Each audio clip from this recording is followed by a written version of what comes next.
Welcome to Great Loop Radio, brought to you by America's Great Loop Cruisers Association.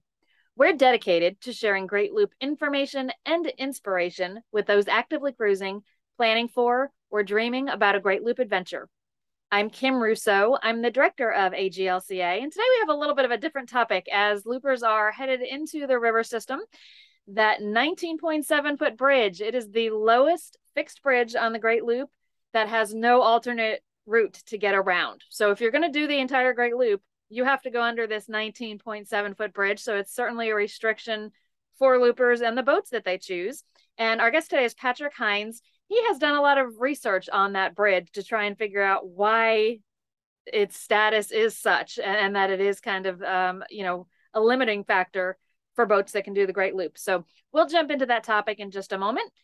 First, I do want to take a moment, as always, to recognize and thank our Admiral sponsors who support AGLCA at the highest level.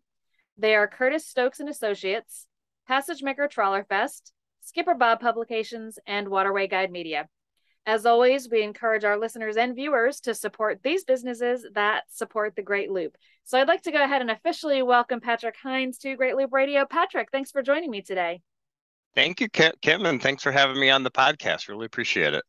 Yeah, this is interesting because I've been asked a lot of questions, of course, over the years about that 19.7-foot bridge. I had a little information, but certainly not as much as you have managed to collect. Yes. So it should be a really interesting discussion. But first of all, tell us a little bit about yourself. We can see that you're on a boat. So tell us a little bit about that and your looping plans and why in the world you decided to take on this research project. Yeah, so I'm a former Chicagoan. I've boated extensively in Lake Michigan, Chicago River. I even did the Chicago sort of mini triangle loop that you can do where you go down the Chicago River, CalSag, and back up to Lake Michigan.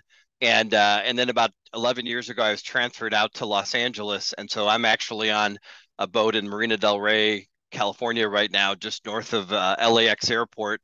And our plan is when we retire, my wife and I really want to do the loop.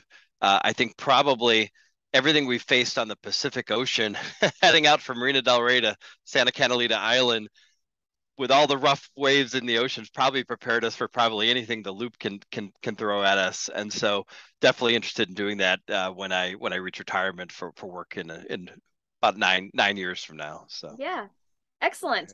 And so this bridge, what piqued your interest about it?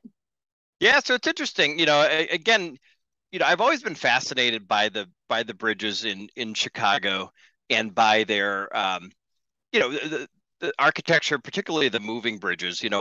Chicago has some of the most frequent drawbridges of any of the big cities. And every winter, when I would move my boat up the river, although I'm not a sailboat, a lot of times I'd be going at the same time as many of the sailboats and would see the bridges kind of opening. And so I became, fascinated with this bridge and, does this bridge ever open and why is it so much shorter?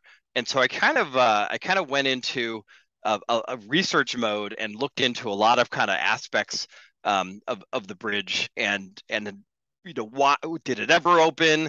When did it open? When did it stop opening? How did it end up being, again, like so much shorter than the others? And so one of the things I'll be kind of sharing today is some of the fruits of that research, as well as some of the pictures that have kind of come out of some of that research. Yeah, and I do on that note, I do want to mention Patrick has a lot of slides that go along with that Yes. he's going to show us. We are very cognizant of the fact that this podcast is primarily in audio format. We do put a version on YouTube, which is typically just me and the guest chatting, kind of like you're hearing now. But with Patrick having some slides, the YouTube version will probably shed a little bit of extra insight. Yep. So those of you who are listening in the audio podcast version, as is kind of the standard for this podcast, first of all, you can go to the AGLCA YouTube channel to see this. If you go to youtube.com/Great Loop, that's our channel. This will be the newest video you'll see for a little bit. And there's also a Great Loop Radio podcast playlist on that channel. So as this starts to drop a little bit down the list of videos we've got there, you can find it there. But I will also post a direct link in the podcast description for this episode. So if you're on a podcast app and you can go to the app and see the episode details, you should see a link. So with those instructions out of the way, Patrick, feel free to share your screen when you're Yep. ready. But And Kim, if you don't mind, if you can enable the screen I sharing, am I think so it sorry. says no Yep, I worries. tend to goof that up on a regular basis. No worries. Okay, try that. Okay, perfect. Okay, And I'll great. try to describe for the folks that are just listening what I'm showing. And so actually the first thing that I'm showing is actually a picture of the bridge. And I think this picture really does a great job of kind of illustrating what the problem is. You can see the tugboat. There's a tugboat here pushing barges under the bridge. And of course, right, all these canals were initially built for commercial traffic. Obviously, we as recreational loopers have taken advantage of it.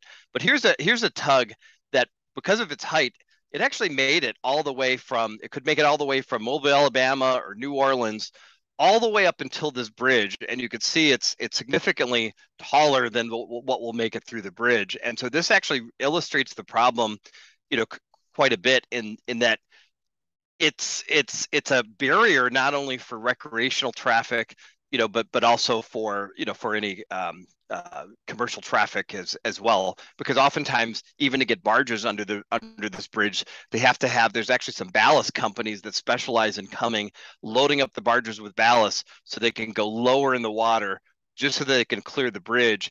And then they're met by a tugboat on the other side that has a movable bridge or movable pilot house that then have to basically pick up the barges from there and move them the rest of the way into Chicago. So it's a pain, again, not only for loopers who maybe want to buy a taller boat, but for commercial traffic, you know, as well.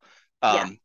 And I should mention, Patrick, for those of you, you know, we kind of mentioned that loopers would be headed this way soon. I'm not sure if we've actually mentioned exactly where this bridge is. Yeah. So it Yeah. is a little bit outside of Chicago, on the Illinois waterway. So it's not the Chicago Yep. River. Sometimes there's some confusion there. Regardless of which route you take leaving Chicago, you will have to go under this bridge. It is at mile 300.5 on the Illinois waterway, which is roughly in Lamont, Illinois. Yep. But so, you know, it's the lowest on this particular waterway by a good bit. It's not like the next one is 19.8 feet. So how does it in general compare to the other bridges on the inland rivers? So my wife thought I was crazy, but I actually went and researched all 160 bridges that were on the route between Chicago and Mobile, Alabama. And of those 160, 129 of them are fixed. They don't move. 31 of them are movable. And when I say movable bridges, and I think most people understand this, right? A movable bridge could be a drawbridge that opens like this. It could be a lift bridge, or it could be like this bridge once was, a swing bridge, which basically swings out of the way to open for boats. And again, just to summarize, and again, most people know this, you know, when you go from Chicago to Mobile, you're going over a total of 12 rivers and canals. And this bridge, which is currently owned by the Burlington Northern Santa Fe Railroad, is the shortest on the route by about 5 feet. And so what I put together here, Kim, is just a summary of all the different waterways that the loopers are going to go down for all 1,263 miles of this part of how many movable and how many fixed bridges. And just a couple of call outs that I want to do here is, initially, as you go through the Calumet, Little Calumet, and initially the first part of the Cal-Sag Channel, the bridges are a minimum of about 25 feet. So they are definitely the lower ones on the whole canal, but they're still, you know, a full 5.5 feet taller, you know, than this particular bridge. Once you clear this bridge, for the whole rest of the way down to Mobile, Alabama, the minimum bridge clearances are up in the 40s. So you know, you don't really have to worry about any bridges at all once you go through this particular bridge. And it's interesting because as I was researching the bridges, I had two sources that I was going to: Navionics and then the U.S. Army Corps of Engineer river charts. And one thing I found with Navionics in particular, with many of these bridges, is there seemed to be some data errors in the rendering of the Navionics information. Sometimes it would reverse the vertical and the horizontal clearance of the bridge. Sometimes it would report the bridge clearance in meters instead of feet. In some situations, the bridge clearance was missing. And so as a result of that, the authoritative source for me ended up being all the Army Corps of Engineers charts, river charts, because those charts, with the exception of one bridge, were very accurate in terms of where the bridge was and the clearance of the bridge. So. Yeah. And that's great information. And I have a lot of sailboaters who will very much appreciate this chart because they're looking at, where can they potentially put their mast back up. So obviously, depending on the height of that mast, for some of them, they can probably put it up right after they clear this bridge if they choose. Most typically go all the way to Mobile before they attempt to do that because you're not going to do much sailing on those inland rivers anyway. But okay, so by 5 feet, this is the lowest bridge on the inland rivers. We should also point out that this is the lowest one on the loop. The next lowest one is over on the Erie Canal. So we'll talk about that perhaps at the end so that, if we can figure out some way to resolve this particular bridge on the Illinois Waterway, what would be the next issue? But go ahead and tell us about the bridge's history, why, when it was built, and was there a particular reason that drove the railroad, if they were in fact the builders, to build a bridge in this spot? It's kind of fascinating, and luckily I had a historian that I was able to interview because I actually filed a number of freedom of information requests for different government agencies to try to get some information on the bridge. And the Metropolitan Water Reclamation District, which is the agency that really built the Sanitary and Ship Canal, they actually put me in charge of their historian, who has written 4 books on the rivers and the canals around Chicago. His name is Dick Lanyon. Fascinating books that are available up on Amazon. And this is actually a picture in 1895 of the construction of the Sanitary and Ship Canal. And you can see by looking at this picture, they were cutting through, which is incredible to do this in 1895, hard granite and bedrock to basically blast it out of the way to make the cut for the canal. And we think about a lot of cases, right? Bridges came after the waterway. Well, in this case, the railroads were already here, and this, Santa Fe rail line was already here prior to even 1895. And so what you can see in the foreground of the picture is they had to basically take the rail bed and first put it on a temporary trestle so that they could start to blast all the rock away from around the bridge. And then at the same time, then go ahead and start to basically start to build the bridge. And I'm just going to advance here a couple slides to show kind of like this is now 1899 when the bridge is pretty much complete, and you can see the completed bridge. And now they're starting to basically dismantle the temporary train trestle underneath and start to blast away the granite rock from underneath so that, again, it becomes, a navigable waterway. And then here is a picture from April the following year of the completed canal, the water flowing through. It was actually a midnight opening of the canal because I think some people know the history, right? This canal reversed the flow of the Chicago River. And one of the reasons they built it, and the reason it's called the Chicago Sanitary and Ship Canal, is in the late 1900s, all the sewage would go into Lake Michigan. That's also where the drinking water was coming from. And so that became very problematic and made a lot of people sick. And so by putting in this canal, they basically reversed the flow of the Chicago River the other way, which meant all the sewage was getting flushed towards St. Louis. And so St. Louis went to court in the middle of the night filed a suit to basically stop the opening of this canal because they didn't want all the Chicago sewage coming their way.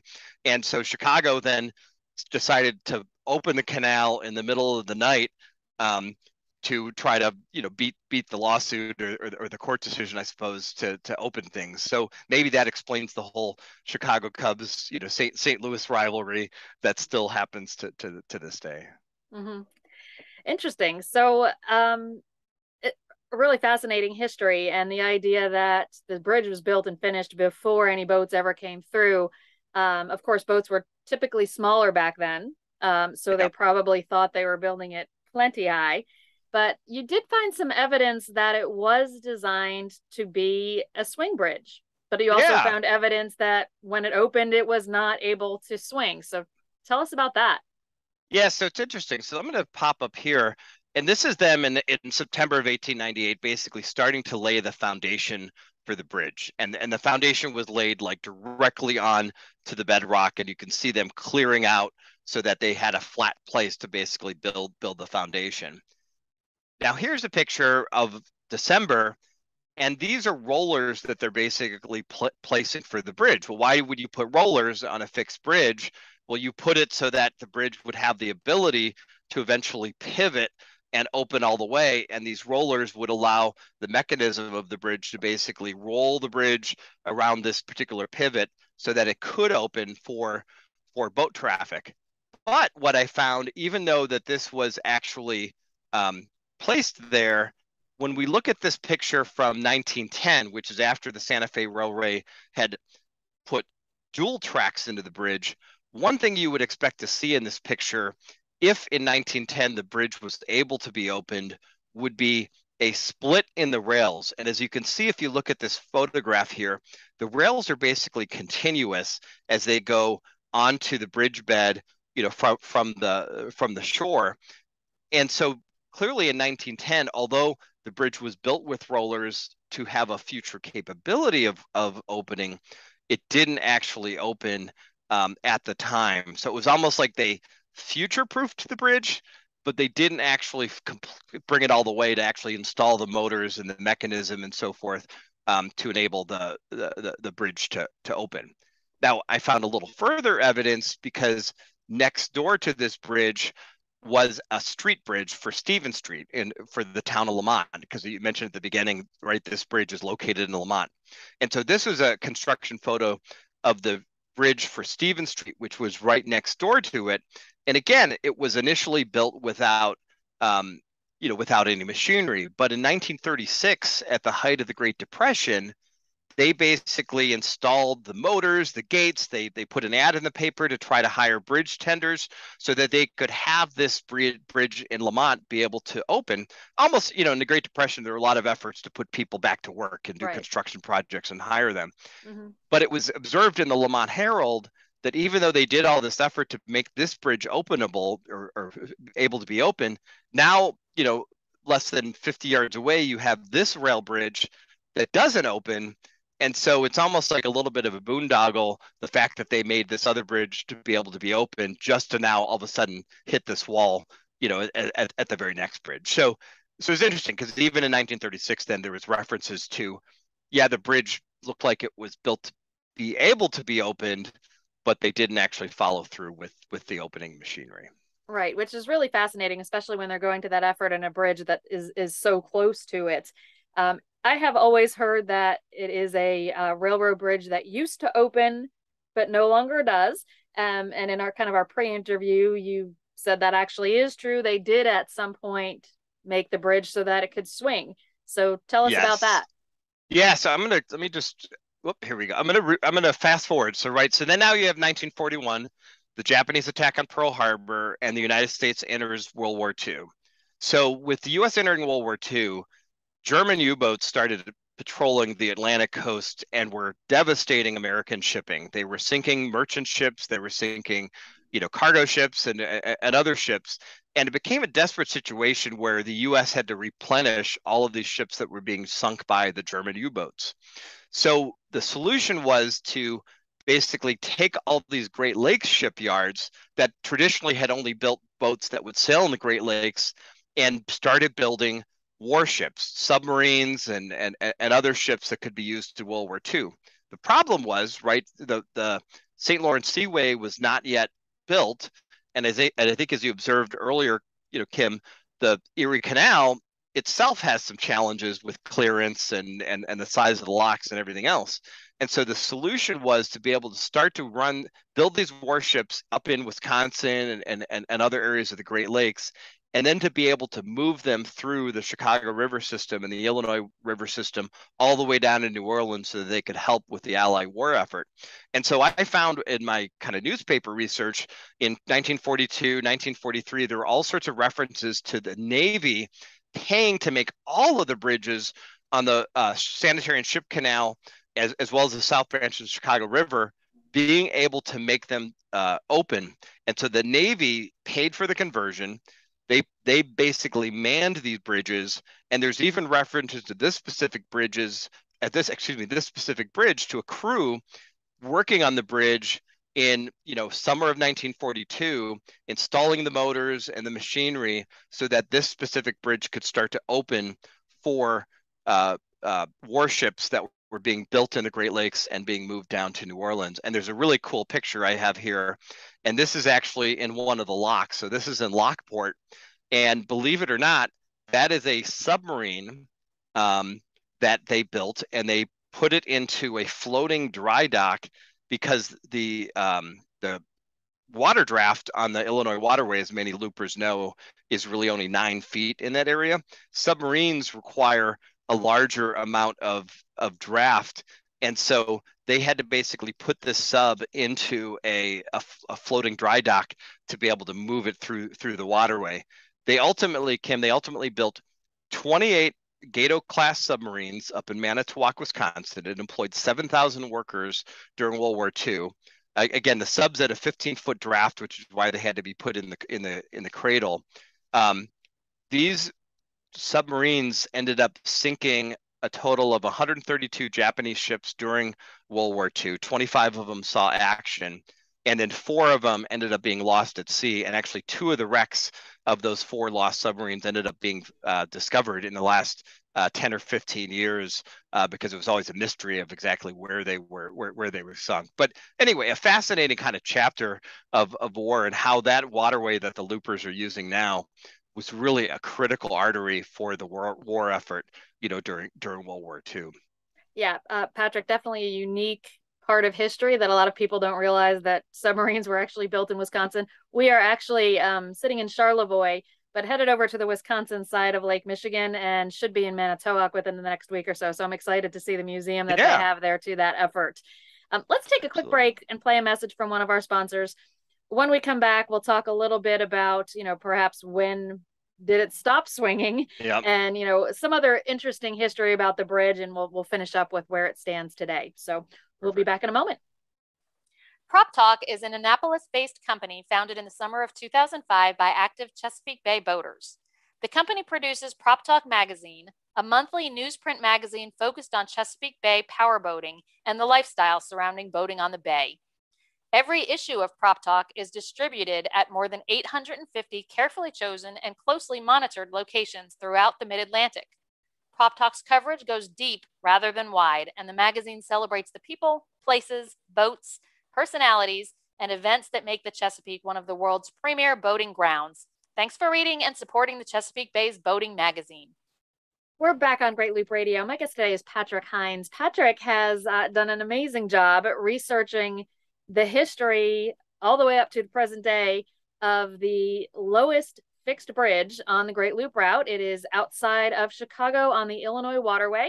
It is charted at 19.7 feet. It is at mile marker 300.5 on the Illinois waterway, which is in Lamont, Illinois. And you have to select a Great Loop boat that goes under this bridge if you want to do the entire Great Loop. And that is one of the hard and fast facts about Great Loop boats. Usually we say that, the best boat for the loop is the one that you choose, and it's different for everyone, but it has to go under this bridge. So Patrick, just, kind of a fun fact about it. I understand that this used to be a route for some of the rich and famous to travel from coast to coast.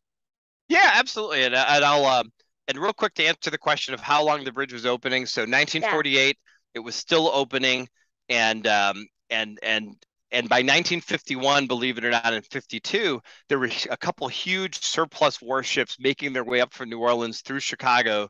These are kind of fascinating pictures of the ships being able to barely get through the Chicago River into Lake Michigan. And so as late as like 1953, we know some of these giant ships would have moved through this bridge. The bridge would have swung open for that, and these ships would have made their way through downtown Chicago, again, filling up the entire Chicago River. So now, your question on the rich and famous and what's the whole purpose of this bridge. So it's interesting because, and I'm just going to jump this way for a second. So in 1930, the Santa Fe Railroad, which owns that bridge, inaugurated passenger service from Chicago to Los Angeles. And you can see in the upper left-hand corner, Dearborn Station, longer train station. Now it's high-end condominiums. And the train route would go basically all the way to Union Station in Los Angeles, which is in the lower right-hand corner. That station's still there, and that's still the main train station for Los Angeles, not that far from where I am, right now on the boat. So it was a 2,227 mile rail route. This bridge was at mile 25 of that 2,200 mile rail route. It took 39 hours to get from Chicago to Los Angeles. And this was the first diesel electric locomotive used for a long haul rail route in the US. Because when you think about the 1930s, you still think about the old fashioned steam engines. Mm-hmm. This was considered a very modern engine at the time.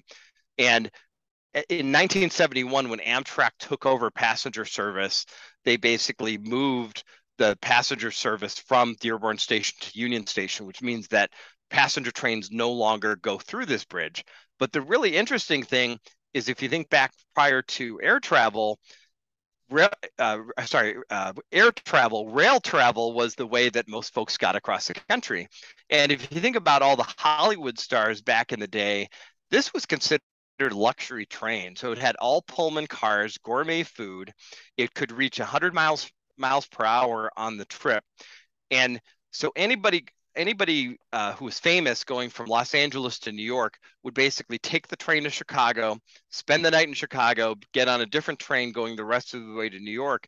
And so the paparazzi of the day would actually camp out at Dearborn Station to try to photograph some of the famous actors and actresses that would come on this train. And so you had folks like Humphrey Bogart, Bing Crosby, Lauren Bacall, Judy Garland, James Cagney, and others that were known to have taken this train, and basically they would have passed through that bridge as well as part of the train journey. So anyway, another kind of fascinating. We always think of the boats going underneath the bridge. The question is what actually goes across the bridge, and this was certainly a fascinating chapter of the history of that bridge. It really is fascinating, to go along with the wartime history of the bridge. You mentioned that, even into the 50s, some of the warships were moving through Chicago. When and why did it stop swinging? So my theory is, and it's interesting because I have looked in, I've obviously filed freedom of information requests with the Coast Guard, Army Corps of Engineers, everybody else. Nobody that's actively working in any of those agencies knows definitively the answer to that question. Mm-hmm. It supposedly sits in some boxes in the National Archives in College Park, Maryland. And if I ever get out to Maryland, Kim, I'm actually going to go to see if I can find the answer in those boxes. But there's no answer online. And my theory is that when the St. Lawrence Seaway opened in 1959, that became the much easier way to move these large ships to and from the Great Lakes, because some of the references to these big ships moving through in the 1950s, some of them could barely fit into the locks or almost knocked some of the bridge houses off the foundation as they were going through downtown Chicago. And so clearly there was a lot of logistics involved in moving the ships. And so my theory is that once the St. Lawrence Seaway opened, they basically moved the larger ships that direction, and so no longer had to open the bridges for really large ships. But again, it's still a barrier for a lot of other commercial and barge traffic and others. So yeah, it absolutely is. And I've had discussions with commercial interests that would love to have that bridge open again. You kind of showed what they have to do to get some of the barges under that bridge, and with tows that can't, so they have to have one on each side. Certainly would be a cost saver to not have to do that. You did, in your research, you found a couple of kind of missed opportunities when they were widening the CalSag, where perhaps something could have been changed on this bridge. Fill us in on what you found there. Yeah, so what we're seeing in this photograph is on the left side, that is actually the CalSag before it was widened. So you can see a huge, large barge getting pushed in there, and the canal is barely wider than the barge. So initially the CalSag was only 60 feet wide. Barges couldn't even pass each other. And so Congress authorized funds and authorized a project to basically widen the CalSag from 60 feet to 225 feet. And in the photograph there on the right, you can see the beginning of that widening project and how much wider it is than the photo on the left. Now, because of some government funding delays, originally this project was supposed to be finished in 1962. Because they couldn't get the funding right away, it ended up stretching for 20 years from 1955 to 1975, which is when they finally finished widening the CalSag. And most of the cost, so it would cost $202 million at the time for them to widen the CalSag. And most of that cost was actually bridge replacement, because whenever you're going from 60 feet to 225 feet, you have to rip out and replace the bridge with something a lot larger. Now, this was originally supposed to be phase one of a three-phase project. Phase two was going to be widening or making navigable the Grand Calumet River from Gary, Indiana to Indiana Harbor. And then phase three of it was supposed to be to continue the effort around the bend here and start to widen the Sanitary and Ship Canal. Because I think loopers may notice if they transition from the CalSag to the Sanitary and Ship Canal, suddenly it gets narrower. You go from 225 feet width to only 160 foot width. And so the plan at the time with phase three of this project was to basically widen the ship canal to 225 feet. Again, they would have had to reconstruct all of these bridges, including this 19.7 rail bridge in Lamont. Now, like a lot of government projects that are contemplated but not funded, phase three was never actually funded. So it was authorized by Congress, but the government never came up with the money. And so to this day, they've never kicked off phase three, which is widening the canal. And I think to some extent, right, although there still is a lot of commercial shipping and barge traffic on the canal, it's not up to the levels perhaps that might have justified, prioritizing the widening of this whole project here. Right. So you've identified a few ways to kind of rectify this, so to speak, to allow taller vessels to pass through this area. So explain to us what those three possibilities are. Yeah. And so I'm zooming out a little bit here, Kim, because you can see, and this is a little tough to see, but you can see the ship canal and the railroad. And actually on the next slide, I sort of illustrated it a little bit better. So for folks with shorter boats, right? I mean, obviously the amazing experience is to take your boat through downtown Chicago. And to go through downtown Chicago, right, you have to have a boat that's going to clear a 17.1 foot bridge.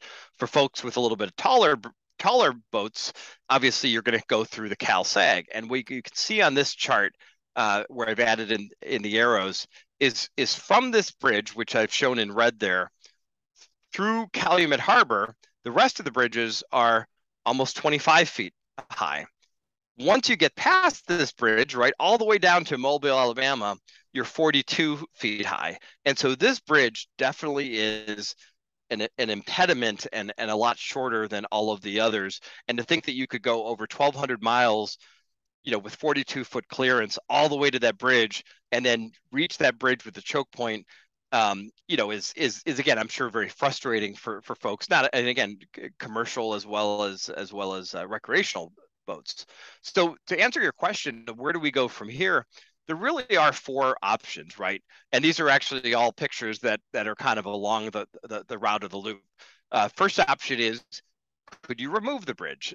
Now, I mentioned that bridge used to have passenger traffic, doesn't have passenger traffic anymore, but it still has a lot of freight traffic. So it is one of the key lines. It's called the Southern Transcon Freight Line for the Burlington Northern Santa Fe Railway. And so they have a lot of freight traffic that goes across that bridge. So removing it really isn't that feasible, because it's definitely a main bridge. Second option would be, do you restore it? Do you go back to how it was during World War II, reinstall the machinery, oil all the joints, hire a bridge tender, and start to actually operate it again? That's expensive and challenging, because again, you'd have to have a crew there. Yes, the bridge would open, but it's, typically, the reason they replace over the years a lot of movable bridges with fixed bridges is because you don't want the machinery cost and the human cost of having tenders. So I don't necessarily think that's the best idea. Third idea is what happened to that bridge right next door to this bridge. So, a little while ago, Kim, right, I showed the original swing bridge that was part of the Lamont Stevens Street. In 1981, the city of Lamont went to the Coast Guard and everybody else and said, look, this bridge is over 100 years old. Traffic's backing up each way. It's just not a bridge that's really practical anymore. And so they wanted to replace it with a modern highway bridge.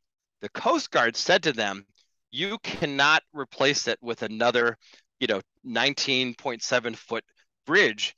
You have to build the new bridge at 49 feet so that's well above and it's not an obstruction to traffic. And the city of Lamont didn't love that because that meant they had to reroute the bridge and it couldn't go down Main Street anymore and so forth. But that bridge that replaced the almost the twin bridge to this one in 1981 is 49.3 feet. And so that could be a preview of if the bridge was ever completely ripped out, it could be replaced with one a lot higher. The challenge for the railroad is you can only have trains go up a certain percent grade. And so they would have to, in both directions, start to slowly elevate the tracks in order to get them up to that 49 foot elevation, great convenience or expect for the railroad. And again, it doesn't even buy you a lot because even if you elevated that bridge to 49 feet, you're still going to hit the rest of the bridges on the Cal-Sag, which are basically, 25 feet.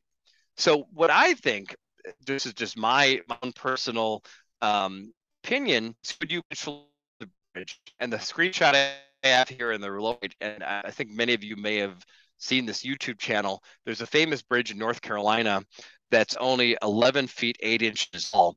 And it's famous because they call it the can opener bridge. All these trucks try to drive underneath it, and there's a camera station there, and it shows all the tops of the trucks getting taken off. Well, in 2019, they actually raised this railroad bridge up from 11 feet 8 inches to 12 feet 4 inches by basically jacking it up and then kind of increasing the foundation underneath. And so to me, that's probably the most practical resolution with this bridge is to jack it up from 19.7 feet to 25 feet. You don't have nearly as much incline you have to do on the rails. And now that bridge no longer would be a bottleneck on the loop or to the commercial ships that are having to go through there. Yeah, it's a very interesting possibility because when I talk to people about this bridge, they ask me, well, why doesn't somebody make the railroad fix it so it swings again? And of course, the more common thing with replacing bridges on the waterway, lower bridges, is to raise them to what the Coast Guard is requesting for that area. So it's a really interesting thought that potentially it could be raised. From what you have, obviously you've spoken to a lot of people about this, from what you have found, does there seem to be an appetite to make something like that happen? Well, there's certainly a path. And in my research, I uncovered something, Kim, called the Truman-Hobbs Act of 1940. And that's still part of federal law. It's been revised as recently as the 1990s. And basically, the Truman-Hobbs Act says that all bridges are obstructions and they're tolerated only as long as they can meet the reasonable needs of navigation. Now, of course, right, you have a bridge that's 5 feet lower than the rest on a 1,000+ mile route. So part of the act is it allows the commander of the Coast Guard for that district to order alterations to a bridge so that it's no longer an obstruction to navigation. And as part of this law that's memorialized in federal statute, there's even a spreadsheet, an allocation would divide the cost between the federal government and the railroad. And so I think the federal government, and there's actually funds to be able to do this, the federal government would basically pay most of the cost of moving the bridge, and the railroad would have to, again, absorb some of the cost per a specific formula that's part of this particular law. Now, how do you get the wheels in motion? So basically, Section 5 of this law says any person, company, or other entity can submit a complaint to the Coast Guard, to the commander of this particular district, and the commander then under U.S. law is obligated to kind of look into it and say, hey, does this bridge actually create an obstruction at all? And so basically, the person in charge of the 9th District, because this bridge is part of the 9th District of the Coast Guard, is Rear Admiral Michael Johnson. And so any looper, any commercial interest, could certainly write to the 9th District Coast Guard office in Cleveland and basically detail out, here's the facts. Here's a 1,200 mile route where you have one bridge that cuts down the vertical clearance, and the Coast Guard would have to look into that. I just don't know. And again, part of the requests I've done, Kim, I haven't been able to uncover if anybody has ever actually put in that sort of complaint or not, but it may be worth a try for folks that might be frustrated over what the vertical clearance of their boat would be, because there is a whole process outlined in the law that the Coast Guard would then follow to determine whether it's required or not. And again, they did it once before in 1981 when the city of Lamont wanted to replace the bridge. They forced them to basically build a 40-foot bridge. So given that this is the one last bridge that's an obstruction, is that enough momentum potentially for the Coast Guard to think about mandating perhaps a change, or at least a plan for a change down the road? So it's interesting, and I would love to come back sometime, Kim, and do an update if I ever make it to College Park, Maryland, to go through some of those National Archives boxes, because I do think there's going to be more answers there. It's just nobody actively working in government today, everybody's long since retired or passed away, that has any contemporary knowledge of when the bridge stopped basically opening. Yeah, well, and it is a fascinating study that you've done here. And in my very limited knowledge before talking to you about this, in my travels around, obviously I talk to a lot of people. There are plenty of businesses that serve the marine population. So boaters, whether they're commercial or they're recreational, but along the inland rivers, who would love to see more boats be able to get out of the Great Lakes and make it down to Snowbird in Florida or Texas or wherever along the Gulf that they plan to. And right now that bridge is the bottleneck for those folks. And, they've suggested that wouldn't it be great if something was done about that? The Tennessee Tombigbee Waterway, which, is built, it's the one most loopers use, but for those who aren't familiar with it, it's a Corps of Engineers project that back in the 1980s, I believe, connected the Tennessee River with the Tombigbee River, which allows the route through Mobile. It makes it possible to navigate. And that was initially presented and funded as a way to give another option for commercial traffic to move through the inland rivers. And it's never quite realized the amount of traffic they were expecting. And I suspect that this bottleneck has a lot to do with it. So I think a lot of those folks would be kind of interested in this. And I will certainly point them to this episode of our podcast so they can take a look at all this research you've done, Patrick. And because I know we will get this question, AGLCA has been asked before to kind of champion this cause. And while we're not against putting some resources into it, it doesn't necessarily solve the overall problem for loop boats. It only gives us about a foot in essence. And what I mean by that is it eliminates the bottleneck here on the Illinois waterway. It simply moves that lowest fixed point on the Great Loop to the Erie Canal. And it only gives boats about another foot. The lowest bridges on the Erie Canal to the Oswego Canal route, which is the higher of the clearances, you have to be able to clear 21 feet. So we're gaining a foot and some inches there if this bridge were to be changed. So it's not kind of the be all end all solution for the Great Loop, but it certainly would help for those boats, that are between 19.7 and 21 feet. So it's an interesting topic, and certainly seems to be more possibility and more precedent for a change than I had realized before. So certainly a lot to digest here. Again, for those of you who are listening to the audio of this, as most podcast people do, we do have a link in the description of the podcast to the video if you want to check out the slides that Patrick has presented. It will be on our YouTube channel, youtube.com/Great Loop. But again, direct link will be there. Really an interesting topic and very timely, Patrick, since a lot of loopers are on Lake Michigan and are getting ready to clear that bridge in the coming weeks. So I want to thank you for sharing this. And yes, please keep us updated if you do get to Maryland and find anything else. And also if you or someone else does decide to move forward with that, sort of challenge that it's in impeding navigation. So thank you for sharing. Absolutely. Well, thanks, Kim. I appreciate the time and look forward to joining everybody on the loop here in a few years down the road. Awesome. We'll look forward to seeing you out there. And to everyone who has watched or listened today, we want to thank you for joining us. We'll be back next week with another episode of Great Loop Radio. Until then, safe cruising.